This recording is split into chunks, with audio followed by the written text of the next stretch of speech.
Good day, everyone. To our guest speaker, Dr. Elpidia B. Bergado, to the President of our school, Sir Abner Aquino, to our Board of Directors, to our Principal, Dr. Emmanuel A. Ramos, our Advisor, Ma'am Rose Roy Arnes, the members of the faculty, my classmates, the rest of the graduating students, and especially to our dear parents, welcome to all of you as we celebrate our graduation for this batch 2023 to 2024. Everyone is looking forward for this day, so this is a big day for all of us. Throughout our lives, we have experienced failures and successes that had given us the key to unlock a new chapter. It is sad to say that not all of us will be able to see each other like we used to. For we now have our own paths to our dreams that we have been longing for. So, this is the last time that I can connect with you all in this very moment as I stand here to say thank you to all of my classmates and friends for the memories that we have shared for years, which helped everyone grow and survive the challenges in our junior high school as we enjoy every moment with you. All of those endless chicas and hair and makeup sessions with my baby girls, shout out sa inyo, mga magagandang babae nakaupo sa harapan ko. Kayo yan. The friendly advices and deep talks with my dear friends, especially sa mima kong si Katie. Plans of gala na hanggang ngayon hindi pa rin natin nagagawa.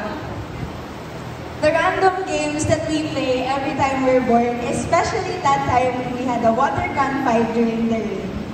And mamimiss ko rin ang kaartihan ng dalawa dyan na sina Angel at Lee. Char! Kahit saan man mapadpad ang grade 10 Bs, naway hindi natin makalimutan ang isa't isa. Also, I will never forget the non-stop jokes and stories of teachers during class, and most importantly, their daily quotes that motivated us to never give up, for there will always be room for improvements. I would like to say thank you to all of our teachers, especially our advisor, Ma'am Rose, for making our dreams possible through their patience and hard work despite sa aming kakulitan at daldalan. I know this sounds cliche, but they really became our second parent. We appreciate how much they care for each and every one of us. Na kahit yung simpleng pangangamusta nila tulad ng, kamusta kayo mga bata? Nakauwi na ba ang lahat? Any violent reactions for this quarter? At pakikinig sa mga unexpected grants po namin ay may paramdam niyo po ang pagmamahal niyo sa amin. Shoutout po sa lahat na naging teachers po namin from nursery to grade 10. Obviously, I am truly a product of Nugent, and I am proud of it. All of these I will always treasure, even the smallest things that made me laugh, cry, and touch me by heart. I will always be thankful for the friendships we share, hoping that we stay in touch and that we can all support each other. Of course, I will never forget to give thanks to the most selfless people in the world. They sacrifice everything just to give me and my brother a better life. Never po nilang pinaramdam sa akin ang pressure sa aming pag-aaral. They are always there to support and inspire me to become a better person. From the very beginning and until the very end of this journey, they have been by my side.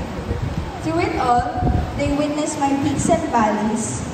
Every day, all they think about is how to make us happy and love.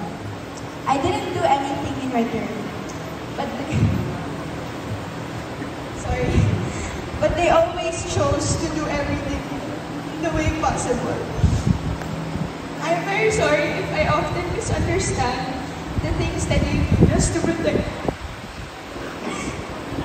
Being a parent is never easy, but I know their love for me is real, and I appreciate it more than my words can express. Mommy and Daddy, sorry, I want to let you know how God blessed me for having the best parents in the world, and thank you you for always being there for me. I love you both with all my heart po. Thank you to all of my family, Mamita, Papito, Grandma, Grandpa, Tita E and Tita Gia, Tita Angie, and to all of my relatives, especially to my brother, Ashlan, and my friends from other schools that also became my cheerleaders throughout this journey. Shoutout po kay Yuki, Nicole, L.A., and Lorraine. Kahit bihira lang kami makapag-usap, never namin nakakalimutan ng isa't isa. Lastly, I want to say how grateful I am to God, who is my strength, my safe place, and responsible for making all of these possible. Thank you, God, for allowing these people to come into my life that have shaped me to what I am right now. I know there's so many different mixed emotions that are going on with us right now. Some of us feel fulfilled. Some of us feel sad or nervous for what's the next step. Some of us feel like we should have done better. So, let me share this beautiful message from Father King during Baccalaureate Mass that I'm sure all of us will be inspired.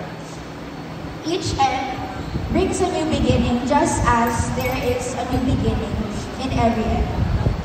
We should never give up on ourselves even when things seem hopeless.